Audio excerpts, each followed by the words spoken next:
اسلام کی تعلیمات بہت پہلے سے پھیلی ہوئی ہے، سارا قرآن بھرا پڑا ہے، ساری احادیث بھری پڑی ہیں اور ان کی وضاحت کے لیے ساری فقہ پڑی ہوئی ہے۔ لیکن اسلام کا قطب الرحی ہے کیا؟ قطب الرحی کہتے ہیں چکی کا وہ کیلا جس پر چکی کا اوپر والا پارٹ گھومتا ہے، اور اسلام کا قطب الرحی وہ رضوان من اللہ تعالی ہے۔ اللہ کے نبی صلی اللہ علیہ وسلم کے زمانے سے لے کر آج تک جو امت سمجھتی آ رہی ہے وہ رضوان من اللہ تعالی ہے۔ اللہ تبارک و تعالی کی خوشنودی کا حاصل کرنا، اللہ تبارک و تعالی کی رضا کا حاصل کرنا، جیسا کہ قرآن کریم میں ارشاد فرمایا وعد اللہ الذین آمنوا وعملوا الصالحات لهم جنات تجری من تحتها الانہار خالدین فیہا ومساکن طیبة فی جنات عدن ورضوان من اللہ اکبر ذلك هو الفوز العظیم۔ اللہ تبارک و تعالی نے تمام مومنین اور مومنات سے وعدہ کیا ہے ایسی جنت کا جس کے اندر باغات ہوں گے اور نہریں ہوں گی۔ اللہ تبارک و تعالی ان کو اس میں داخل کرے گا، اس میں ہمیشہ ہمیشہ کے لیے رہیں گے۔ اور آگے فرمایا ورضوان من اللہ تعالی اکبر، اللہ تبارک و تعالی کی خوشنودی بڑی چیز ہے۔ تو پتہ چلا کہ اللہ تبارک و تعالی کی خوشنودی وہ ایک بہت بڑی نعمت ہے، جس طرح کہ سورہ یونس کے اندر ارشاد فرمایا وَلِلَّذِينَ أَحْسَنُوا الْحُسْنَى وَزِيَادَةٌ، کہ نیک لوگوں کے لیے جنت کے اندر اچھے گھر ہوں گے اور بھی مزید ہوگا۔ اب قرآن کریم کے اندر مطلق تھا تو احادیث کے اندر اس کی وضاحت موجود ہے۔ احادیث کے اندر فرمایا جب تمام جنتی جنت کے اندر داخل ہو جائیں گے، اللہ تبارک و تعالی تمام جنتیوں سے مخاطب ہو جائیں گے۔ اللہ تبارک و تعالی فرمائیں گے کیا تم مجھ سے راضی ہو گئے اور میں نے جو تمہیں نعمتیں دی ان سے راضی ہو گئے؟ تمام جنتی کہیں گے جی ہمارے پروردگار ہم آپ سے راضی ہو گئے۔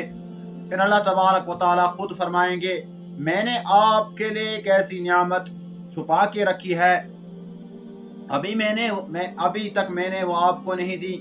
تمام جنتی کہیں گے یا اللہ وہ کیا نعمت ہے؟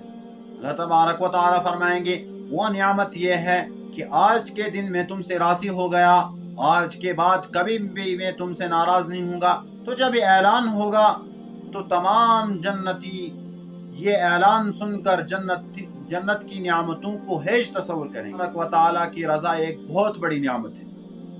اگر تم نماز پڑھو اور نماز پڑھنے کا مقصد وہ اللہ کی رضا ہو تو تمہاری نماز کا فائدہ ہے۔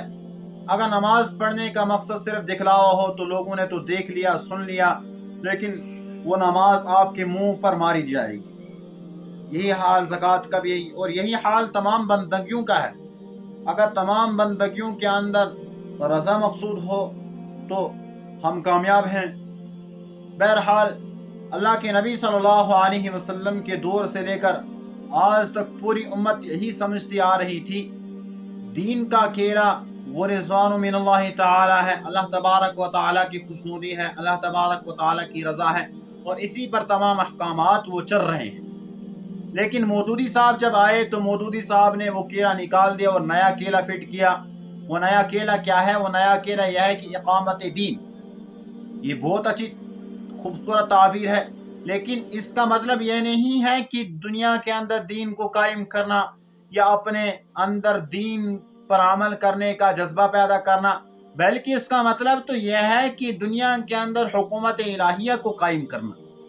تو انہوں نے ایک نیا کیلا ایجاد کیا اور اسی پر تمام احکامات کو گھمایا۔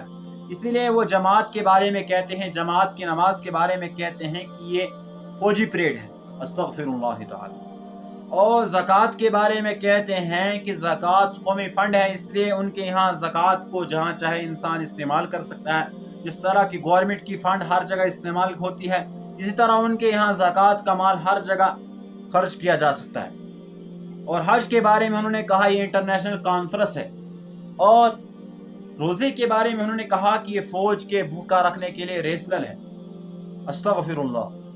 یہ تمام تعبیرات انہی کی چھوٹی بڑی کتب سے ملتی ہیں، آپ خود بھی ملاحظہ فرمائیں۔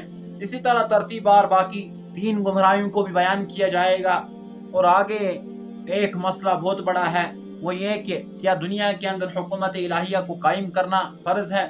وآخر دعوانا ان الحمد لله رب العالمين. سبيل الدموع سبيل مريح تنهد يا صاحي كي تستريح وغص الدعاء